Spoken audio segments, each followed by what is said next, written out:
Hey, so do you fear not being able to stand up for yourself? So you have this fear that if you go out, somebody's gonna say something to you and you won't be able to say anything back. You're gonna be too triggered, your voice is gonna shake, it's gonna be a hot mess, and it's gonna be embarrassing because you're gonna be with people, right? So if that's something you experience, you're in the right place. Stick around, because in this video, I'm gonna help you understand why you have that fear, why you fear not being able to stand up for yourself, and why you're constantly targeted for this type of bullying. So let's dive in, let's go right now.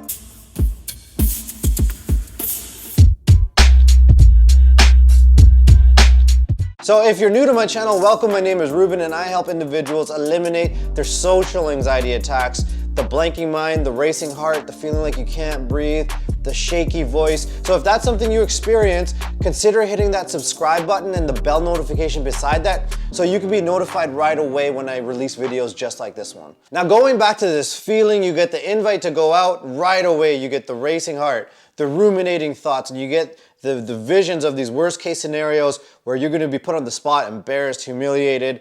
And what this comes down to, if I could sum it into one word, it is shame, okay? Now, most people, they know shame, they know the emotion, they know it on an intellectual level. I feel ashamed of myself. I don't feel good about myself. They know this on an intellectual level.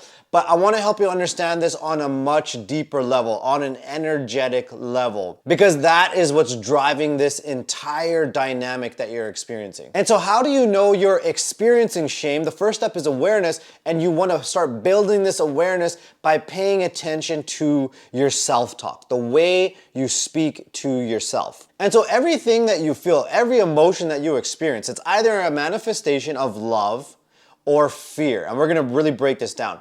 But ultimately, fear-based emotions, they feel contracted and they feel extremely uncomfortable in your body. The butterflies in your stomach, the lump in your throat, the constriction in your chest. That is the experience of fear-based emotions within your body. That's what you are experiencing when you feel those physical sensations. Whereas loving emotions, they feel comfortable in the body. You feel peaceful inside, you feel pleasant, more expanded.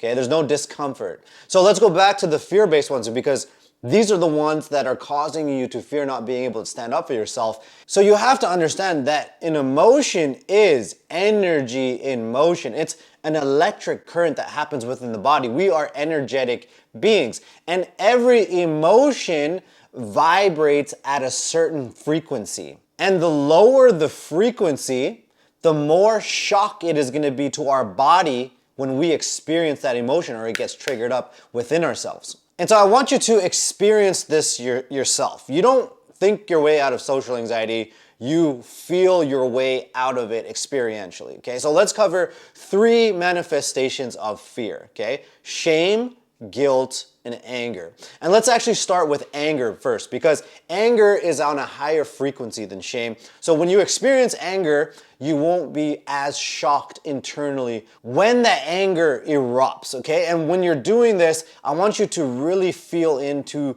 the contraction in your stomach, the constriction in your throat, okay? So what you're gonna do is you're going to express anger. And you can pause the video as needed here. You can keep your eyes open, closed.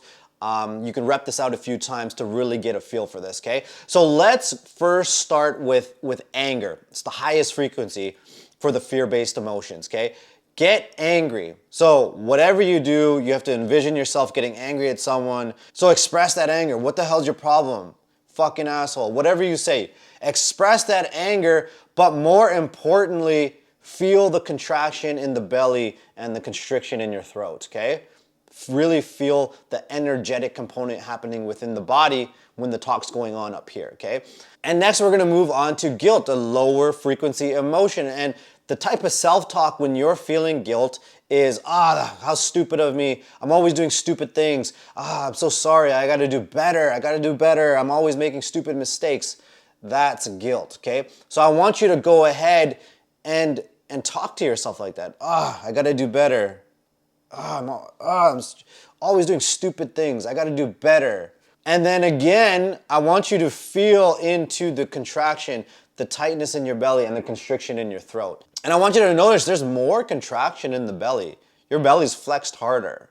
There's more constriction in your throat. It's more painful inside to experience guilt than it is anger. And last but not least, let's move on to shame, the absolute lowest frequency emotion you can experience as a human that's absolutely poisonous to experience it within your body, okay?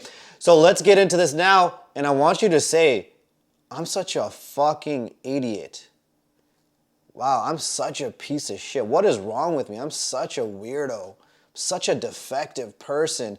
And again, it's not so much what you're saying up here, but pay attention to how contracted your belly is, how constricted your throat is, how painful it is and uncomfortable in your body to be saying those things inside your head, but more importantly, experiencing that shame in your body, to experiencing such a low frequency emotion, how much of a shock it is to your body. And so to connect the dots now, when you're experiencing such contraction, constriction in your body, you are non-functional. It takes over your muscular system. It takes over the muscles that you need to speak. You need your diaphragm, you need your belly, you need the muscles in your throat, you need the muscles in your jaw to speak up and express yourself. And humans pick up on this. Humans, subconsciously, this is an automatic thing. Humans are like dogs. They smell fear. Okay, so they know that if they pick on this person, if they dump their emotions or try to bully this person, there's not going to be a rebuttal because they know that shame is going to make that person non-functional. And you might have observed this yourself. Somebody who's angry, they're always out there angry, expressing themselves, they're not being bullied. Right? Or even on the flip side, if there's somebody who's got a very loving vibration and a positive vibration to them, they're not getting targeted either. Because energetically, loving-based emotions, they're way more powerful energetically than fear-based emotions, including anger. And that's the unfortunate thing of why you're being targeted and why you're going to continue to be targeted. Because your inner state, it's known and it's transmitted. People can intuit what you're thinking and what you're feeling even if you don't verbalize it. Remember what I was saying, humans are like dogs. They can sniff that shit on you. And there's a lot of things that can lead to that initial shame. It could be, past bullying experiences, critical parenting or being criticized by other people, made to feel less than, stupid, dumb, defective, whatever the case. And those are the things that you want to heal from, have closure on, and move forward from. And I don't mean this intellectually. Everybody makes this mistake. You cannot do it intellectually. And I want to help you understand it this way. We all have this experience. We have that person in our life we felt completely betrayed by, and we haven't seen them in a while, and we figured, hey, the past is the past. It's all good. Life is short, right? And then you forgive them intellectually. But then what happens is you meet up with that person, you see that person again, and your body remembers. Your body's still angry.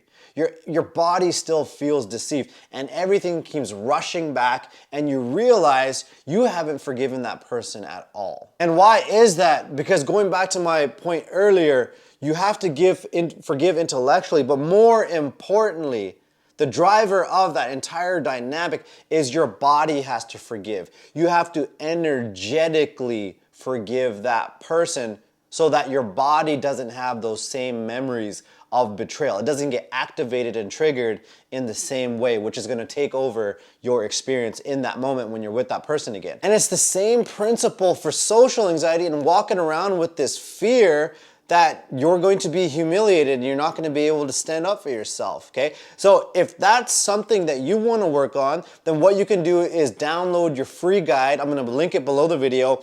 In this guide, I go into depth how to trace back the roots of how your social anxiety developed. It's not genetic. It is developed. You can undevelop it. And so in this guide, I walk you step by step how to get down to the roots of your anxiety, how to get down to that energetic level that I was talking about in this video, and how to heal that permanently so you don't get triggered in such an extreme way anymore. Because hey, we don't live in Disneyland. We live in the real world, right?